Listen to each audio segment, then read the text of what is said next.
Hi, welcome to my Chinese podcast number 12.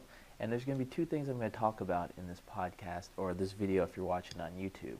The first one is getting money while you're overseas at ATM. And the second is meeting Chinese friends.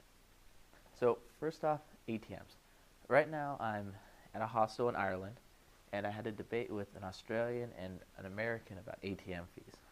So what it turns out was the Australian, every time he took money out, had to pay $20 charge, and the American was paying $7, and I'm paying 0.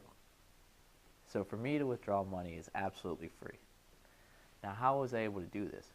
Well, before I left on this little mini vacation, which has been about 3 months now, is I set up an account at Charles Schwab and used their money market account.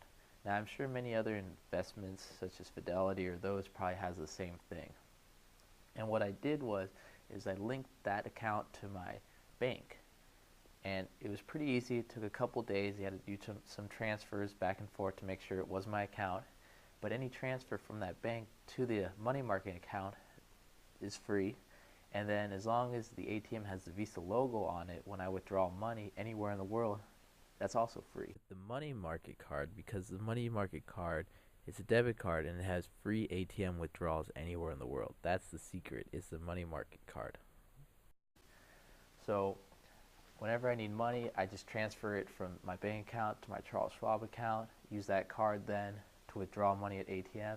If I get in trouble, for example, and I need money put in, my bank is everywhere in the US. It's very accessible to friends and family. They could put money in there for me. So I'm not too worried about it. So I got all the conveniences of a regular bank, and I got the free withdrawal. So just to let everyone out there know, it's a great idea if you travel a lot, if you go, on business trips or just recreational trips all the time. I've used this now for a couple months. I haven't had any problems. I'm going to use it when I go back to China in the next couple months. Last time I was in China, I did something completely different though. What I did before was I found out which bank in China had a sister bank in the US, and I opened up an account at that, put money in that, and I was using that the whole time because with the sister bank there, the withdrawals once again were free. The only problem was with withdrawals, I was limited to a certain amount in a 24-hour period. So there were a few times where I ran into trouble, but that was actually no big deal after I was there a while and I was working and actually making some money. So just for everyone out there, just letting you know, it's a great tip. And now let's get back to making friends in China. So this is actually a lot simpler than people think. If you look Chinese though, it's actually a little difficult. And the reason for that is in the culture, it's not normal to walk up to strangers and introduce yourself. But if you're a foreigner, you're exempt from this rule.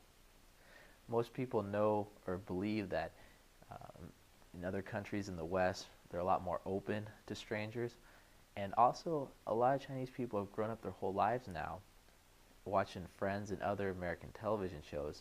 Prison Break's huge, Heroes, things like that. And they want to meet a foreigner. So if a foreigner comes up and approaches them, they immediately think, oh, this person's lost and I can help them and possibly I have a new friend.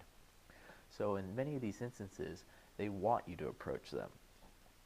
When I was there though, if a Chinese person did approach me, I was often standoffish as well, just because I know the culture and I know that if someone approaches you, they normally have an angle. But if another foreigner approached me, I was more open. And they see it the same way. When foreigners approach them, more open. When other Chinese people approach them, more closed off. Unless they're introduced to someone through a friend, then that's perfectly fine and it's okay for that stranger then, because the friend vouches for them. And this actually works really good, because once you have one friend, you're connected to all his friends. And that one person will vouch for you to all his friends. So, but getting that one person, it's a little tricky, but actually it's quite easy. So I used this 3-step process several times when I was there, and it worked every time. So the first thing I did was, I would just approach someone, and I'd say, hey, how are you doing? Yeah, I'm new here, and yeah, what's your name? Do you have an English name? That's basically it. I would just ask them, do you have an English name? And if they had one, I would ask for it, and they would tell it to me. They go, "Oh, my English name is this," and we'd laugh. And then, the person would say, "Do you have a Chinese name?" Or I would ask them, "Do you have a Chinese name?" At which point, the person would describe the name. And the thing is about Chinese names is they all have meaning to it, and the characters have meaning. So when I'd find out what their Chinese name was, I'd ask them, "Could you please write it down?" And then they'd write it down, and they'd break the character down. This part means cave. This part means earth. This part means tree. This part, there's two of them or three of them, so it's a forest. And they would explain their name to me. And this was always interesting because I was learning Chinese, I was learning Chinese characters, and I was also learning about the person. And a lot of Chinese names are very interesting. They'll be, big mountain, huge rock, fierce dog, boy who likes sword, things like that. And then they'll ask you about the origins of your English name, and you'll say, I don't know, it was in the Bible, or my mom just liked the name, or things of that nature. And once you have that little relationship down with the names, then things start opening up. What I found the next best thing to do was to ask them what type of food they like. And they'd always, every time, go off stories about, well, I'm from this part of China, so we typically like this, and I like this as well. Or I'm from this part, and most people like this, but I prefer that. And you get to know about where they're from, the dishes their parents cook, if they can cook, things of that nature. And they introduce other information about them through this. And in the Chinese society, when you say hello, a common greeting is "你吃了吗?" Have you eaten? And if you ask anyone to do you a favor, a normal thing is to treat them to food, or if you help them, they'll treat you. So the relationship with food and people there, it's a lot closer, a lot tighter knit than I'd say in the West, especially considering we've had generations where there haven't been people really starving, whereas in China, you'll hear people. I have a close friend there that told me stories about her aunt and her mom telling her about seeing bodies, or grandparents seeing bodies in the river floating down the streams because they died of starvation. Because not too long ago, some say up to maybe 70 million people in China died for starvation. So, just the whole fact of, a bowl of rice in that era was a huge deal. But back to introducing. So first the names. What's your English? What's your Chinese? If they don't have an English name, give them one and laugh about it for a while. Make it funny at first. Maybe Kobe Bryant or things like that. Names that they've probably heard of, or Brad Pitt. And then give them a real, more common name. Ask them about things they like to eat. Do they like spicy food? Where are they from? What's the traditional recipe there? And the best thing about all these is their English can be really basic, or your Chinese can be really basic, and you still understand each other, and you can still have a conversation. You've only been there a few weeks. You probably know, 你喜欢吃什么? What do you like to eat? And they've studied English for a while. They probably know, I like to eat this, or what do you like to eat? Very simple. Perfect. And then this is the thing that I did that would always kind of ice it. And that was, I would give them a secret handshake. As lame as that may sound to most people, the Top Gun handshake worked so many times there. The high five up, high five down. And a lot of people have seen handshakes in movies and things like that, but in China, it's very rare to actually shake someone's hand. Even people that guys do it, in business you do it, but it's not really the same, and if you do, it's just a traditional handshake. But if you do these weird, funny, 4 different slaps here and there, elbow hits, it's kind of a connection between you and that one person. For example, I substituted an English class at university one time, and they wanted to know a little about American culture, and I told them about handshakes, and we did a class handshake. A year later, I met someone in the street from that class, and she did the handshake with me and was smiling. And that was her highlight of the whole semester class. Even though I was only there for 1 hour period, she remembered that more than anything else she had learned, just because it was such an intimate connection. You have that physical contact. If most people, when they read how to meet friends, how to influence people, they'll often talk about physical contact, whether a handshake, touch on the elbow, touch on the shoulder as a bond between people. So right there you have that. So right now you have the names explained.